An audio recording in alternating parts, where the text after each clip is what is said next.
Louis, you can start now. Good evening, ladies and gentlemen.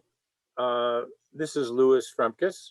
Welcome to all of you. I'm delighted that you are joining us for our first speaker here at the Writing Center, and he is none other than Malachy McCourt.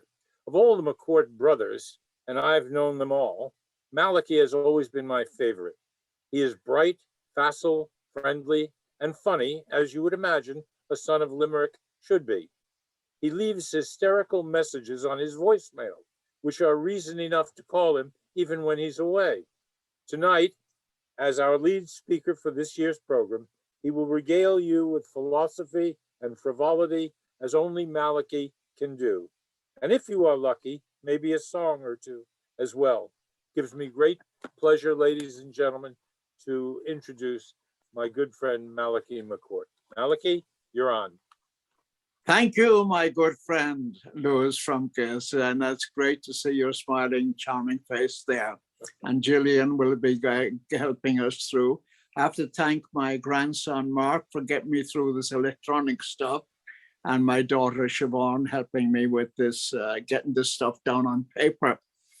Anyway, my name is Malachy McCourt. Sometimes people say Malachi, which is the last book of the Old Testament, but I am not circumcised. Anyway, I was born in Brooklyn and I was dragged up in Ireland. We were in poverty, so I left school at the age of 13, as did my brilliant brother, Frank. But he went back eventually and got himself some degrees. I never did. I never did speak anywhere prestigious until you asked me to speak at Hunter, Louis. I returned to the new USA at the age of 20, full of dreams, but I have been an omnivorous reader. And I do speak and I write in English, but I have no academic qualifications, not even a high school diploma. I started off as in manual labor in Ireland, then came here, worked on the docks, loaded trucks, washed dishes. And then I worked as a concrete inspector on the Jersey Turnpike. Take alternate routes, I would say. And bartended, became a bartender, owned some bars. And then I have authored and assembled 10 books, including a Times bestseller book, New York Times, Among Swimming, which is currently being reissued by Welcome Rain. I have been married to Diana for the last 56 years. We have 5 children, 9 grandchildren, and one of them made me great, so I'm a great grandfather.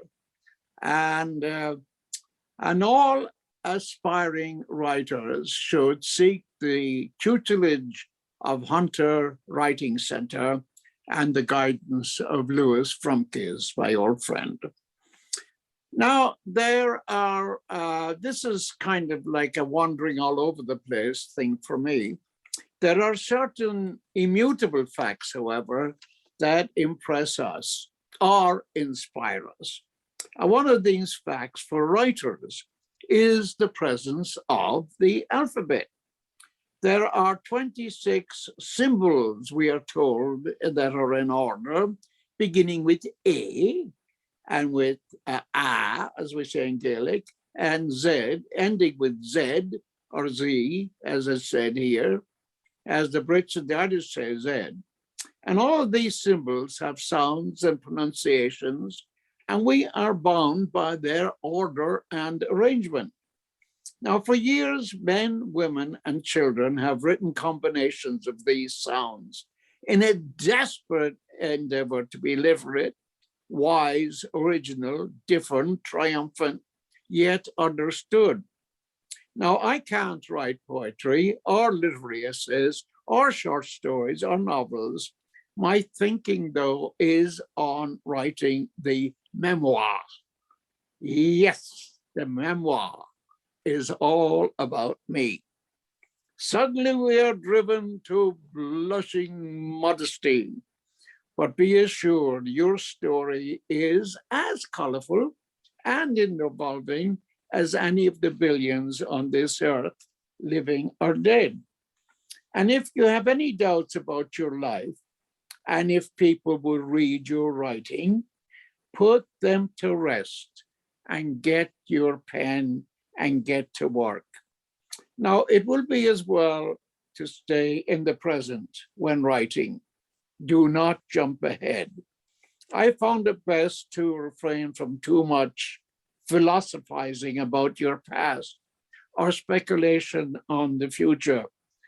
The most important aspect of the memoir is the fact that it is a story or a group of stories of your life and only your life. And one thing that humans forget is that yes, I am the only one of me who has lived in this life in the past, and it appears the only one, Malachy McCourt, there for my stories and stories, thoughts, experiences, writings do not exist outside of anyone but me. So what we relate, write, tell, sing, think can never be related as the experience or doings of another human being. So now that I have battered that subject into near death, let us get on with the memoir. Memoir, memory, recall are all related, but we are discussing the written word. And does it matter whether we call it a memoir or an autobiography? Personally, I prefer memoir because in the autobiography, we can be held to facts like exact dates, the who's, the what's, the times, and questions are raised by nosy people who delight in ruining a good story by showing how clever they are, by showing you got a date wrong or a name incorrect. You found an error there. They're always around. They always are, particularly those who are jealous of you. Reliving your life on paper can be painful.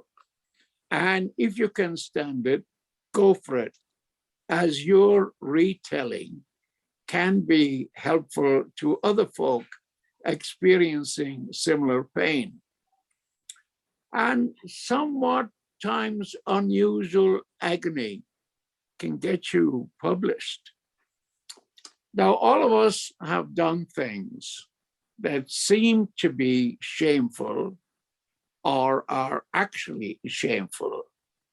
And these shameful things keep on coming back to haunt us and keep us from writing lest we be discovered. But the thing to do is write it down.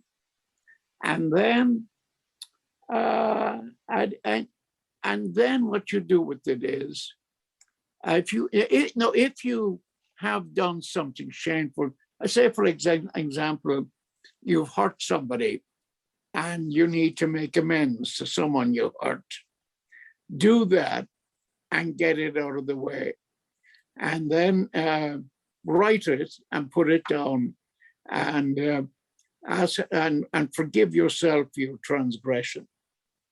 Then either destroy that which you wrote or put it in a very secure place.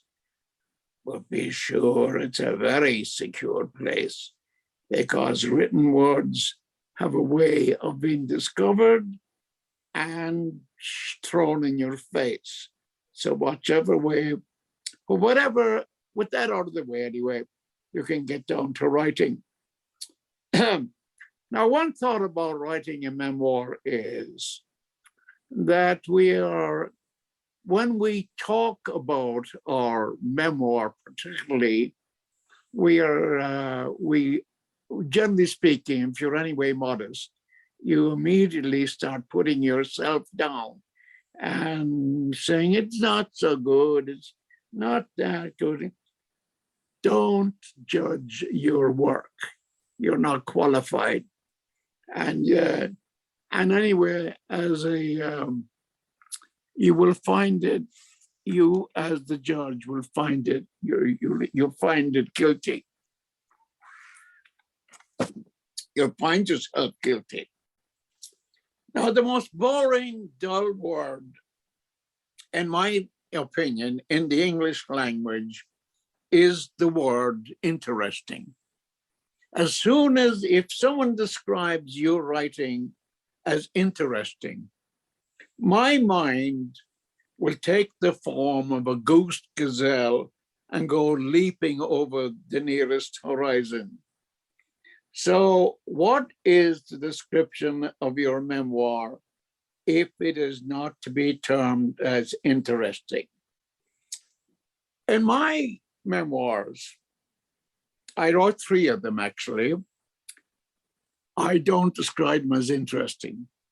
I went for humor, body, outrageous, and what I thought was funny, and many times which I thought would make some people angry. And I got some critics to describe them as outrageously funny, and some describe them as unfunny and tasteless, which gives voice to the cliche, you cannot please everybody, but you can make some people laugh.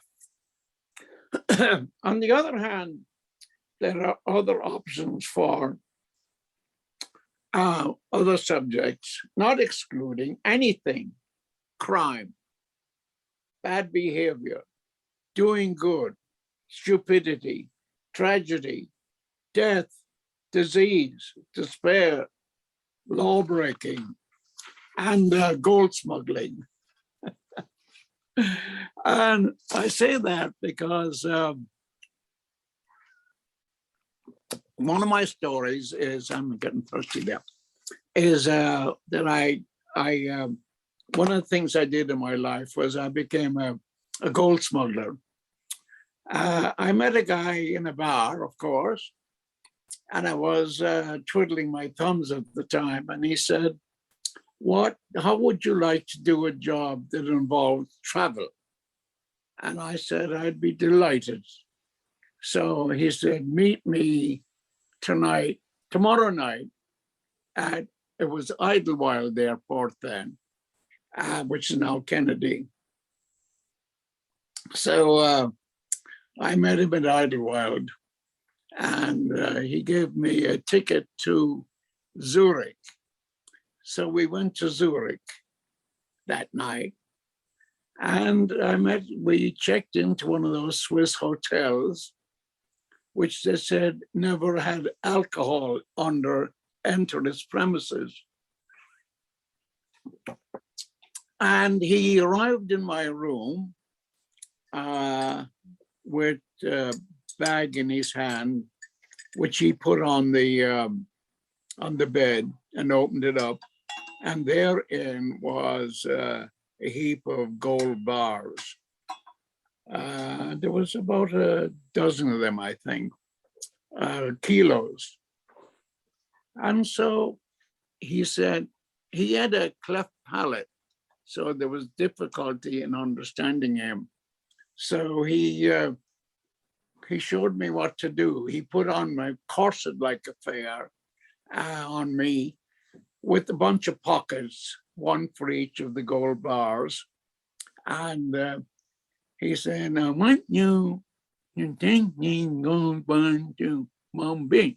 So I'm not making fun now, but this is the way he spoke. So I said, what? He said, I want you to think gold bars to Bombay. I want you to take these gold bars to Bombay. And when you get to Bombay, call this telephone number and say your name is Haji Khan, and they will tell you what to do. I said, you will call this number, and you will say your name is Haji Khan, and they will tell you what to do. I said, okay. So anyway, he gave me a ticket. He gave me a fake passport. So I left Zurich, went to Rome, and took a plane to Bombay. I missed the first plane that night in Rome, which was fortunate because it did crash. But I took the next one, and I got to Bombay. But there were very few telephones in Bombay, so I had to go. So I called up this number, and he said the McCly Trading Company. He said it was, and the number at the other end said McCly Trading Company, and I said, "Hello, this is Haji Khan." Yes, sir. What can I do for you? I said, my name is Haji Khan. Yes, sir. What is the nature of your business? I said, I was told to call this number and say my name is Haji Khan, and you would tell me what to do. How can I tell you what to do if I do not know the nature of your business, sir? And then I said, my name is Haji Khan. Oh, Mr. Khan, why did you not say so? So that's how I delivered my first delivery of gold to Bombay. Anyway, that's the kind of thing. So I did that for about a dozen times, and I never did get caught. So anyway, so whatever you have like that in your life, go for it. My name is Haji Khan. Anyway, oh yes, I am fascinated by the subject of death. And I was very close to it a few times when with the Bombay situation. And I am 90, and being as that's in what the Irish call, you're in the departure lounge. And the advent of mine own death is imminent every day. And outside of a shortage of breath, I wonder what causes the death, as they said. The heart stops, the breath stops, the blood stops its flow, the body stiffens, and indeed it just stops moving. And I heard that outside of expelling some piss or some undigested food, normally called shit, I don't know if that happens. It is amazing that no matter the nature of the food you consume, whether it's expensive caviar or corned beef or mashed potatoes, it is all reduced to one substance, shit, or more strictly described as excrement. Just another one of nature's way of telling us not to get above ourselves. Back to death. Some believe that our spirits are everlasting and we're destined to overcome destined to eternal life. If we're going or baptized, it's a place called heaven, where we go and we sit at the right hand of some guy called God, and we watch the hairs grow in his right ear. You're studied for all eternity. Some not so bad will go to a place what the Catholics call purgatory for a limited stay. The very bad go to a hot spot called hell, no release from that joint. The other thing is, this is very was Catholic teaching, I don't know if it is. If you say you're sorry for your sins before you die, you will not be condemned to hell, but you have to do it while you're alive. Now, this is a strange thing to me. That means that Hitler, while he is just before he dies, he says, oh God, I'm sorry, I killed all them Jews. And then he dies and he goes to heaven because he's had an act of contrition. But the thing about Catholic teaching is that none of the Jews can go to heaven because they're not baptized. And baptism is you're washed of original sin. It seems to me a very strange bit of injustice there. Of course, nobody knows what happens after death. Religion says heaven, hell, purgatory. There used to be a joint called limbo, but I don't think that exists anymore. That was for babies who were not baptized, who wandered around for eternity. There seems to be an absence of people returning and sending telegrams telling us where they ended up. I don't know, but I am curious about the whole thing. It's hard to imagine any of the conditions that organized religion tell us are ahead after we expel the last breath.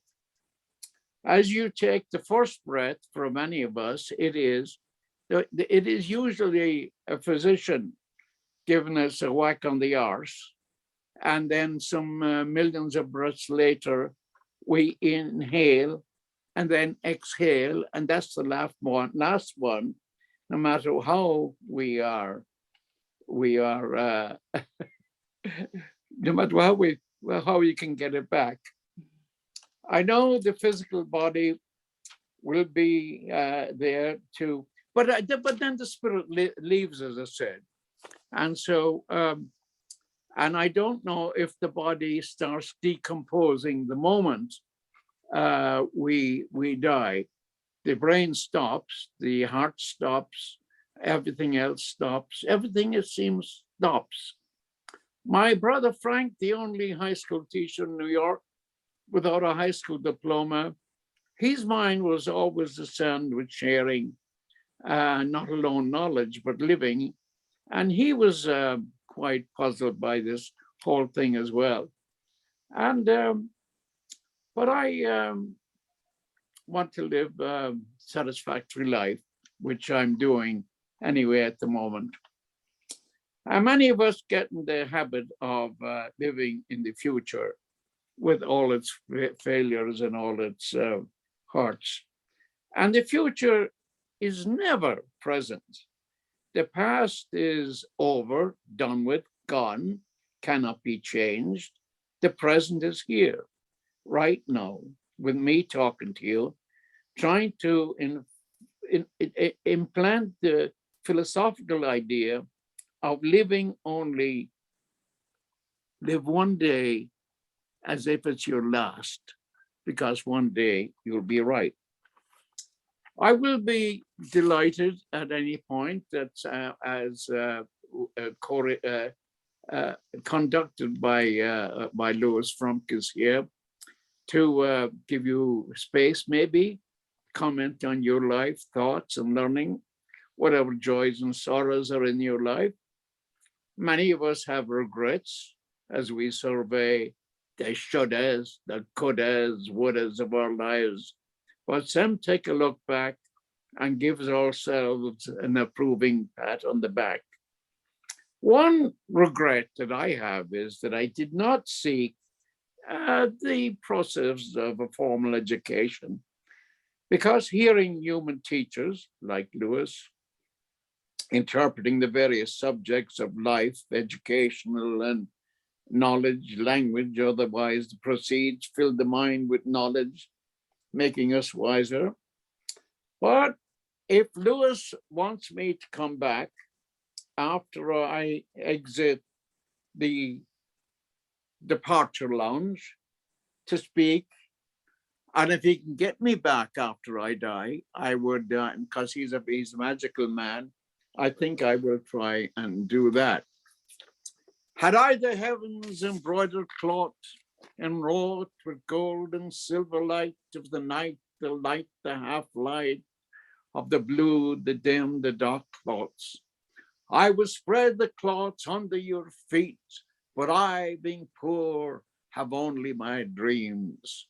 I have spread my dreams under your feet, but I, being poor, have only my dreams.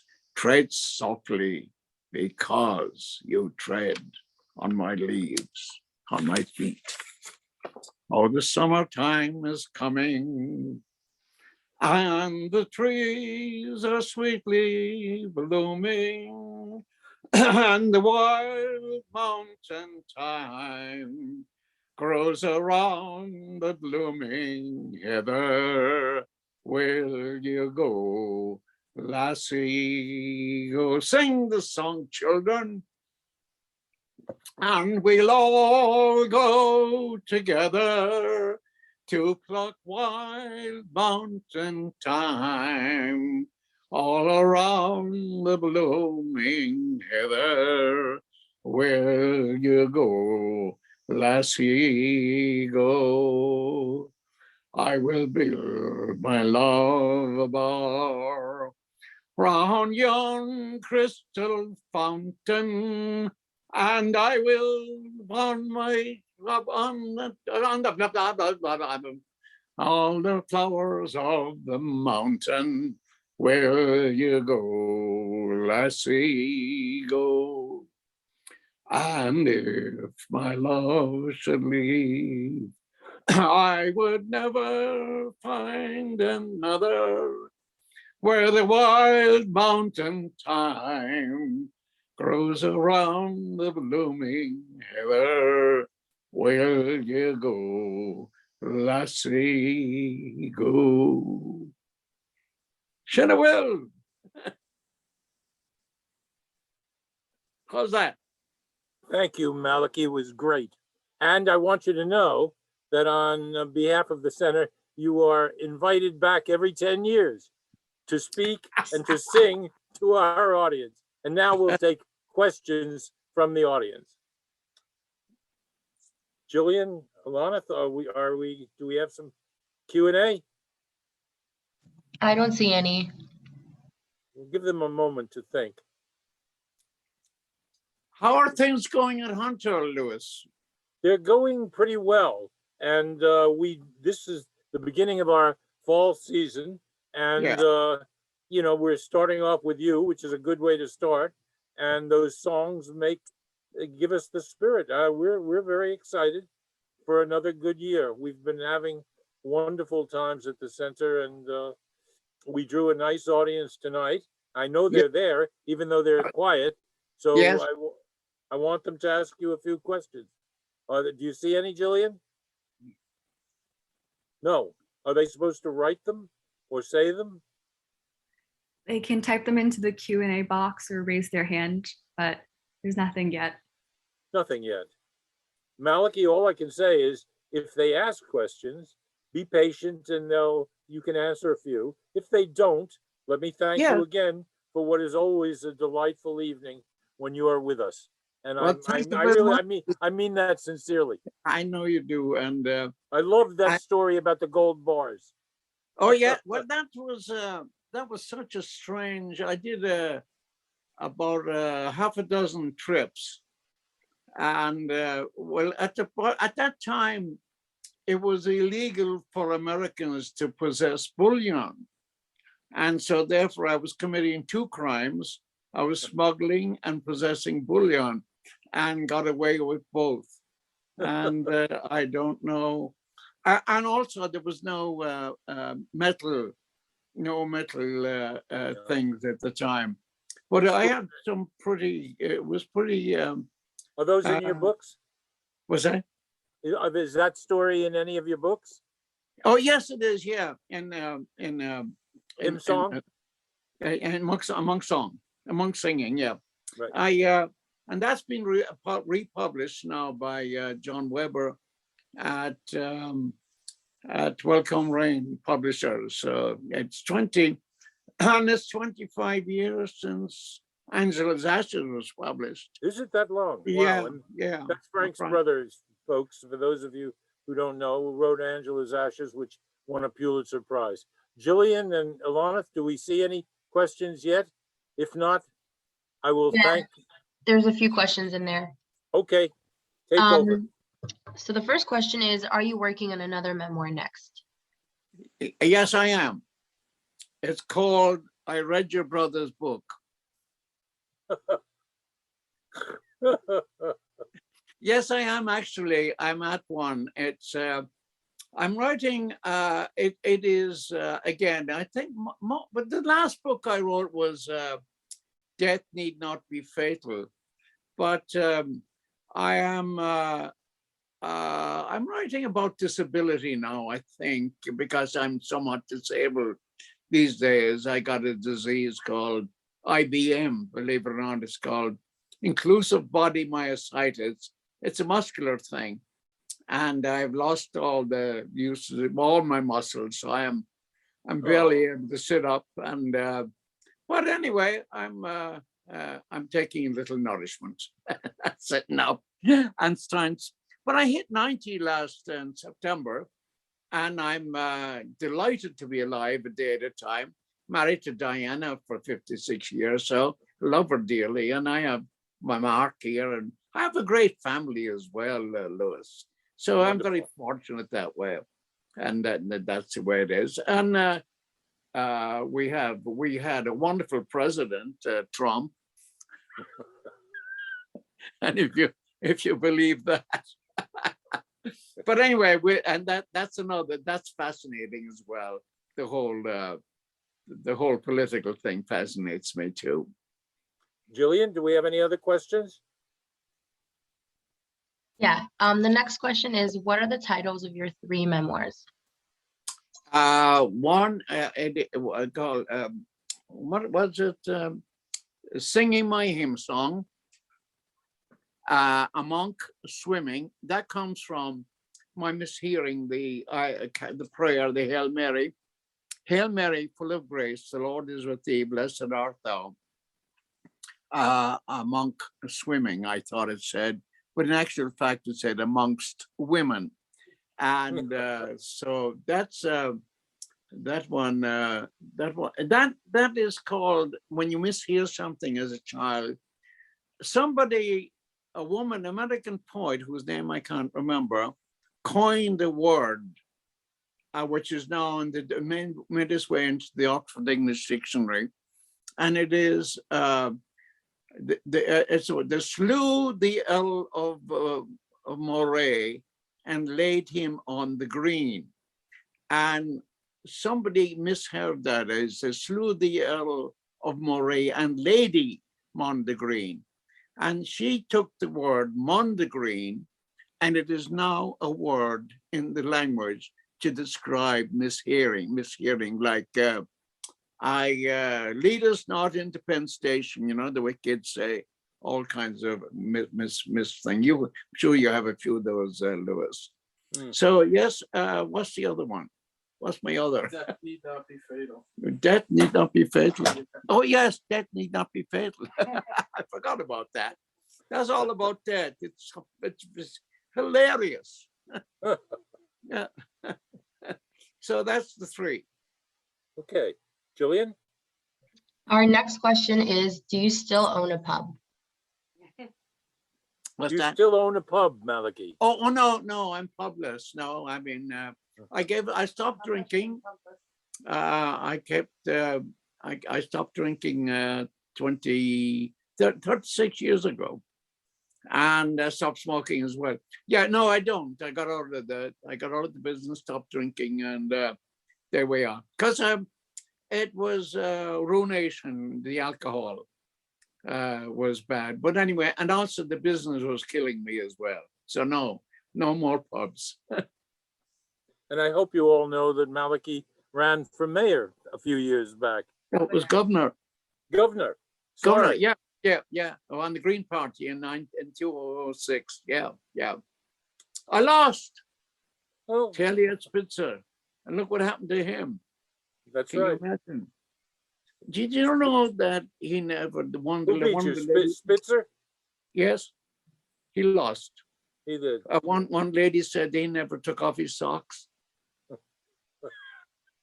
And I was thinking, is that, I didn't know socks were birth control.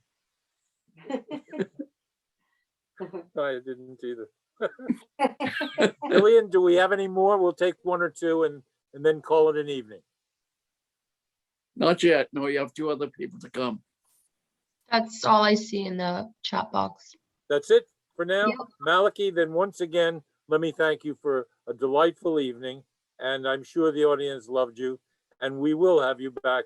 Remember, folks, every 10 years, Malachy is going to come back and tell you these stories. Thanks very much. Thank you, Luz. And Thank you, Julia. thank you all for coming and come in November and hear Richard Lederer and Barbara Taylor Bradford in December. Thank you all. Bye. Good night. All the best. So is that? Are they gone? No. That's it.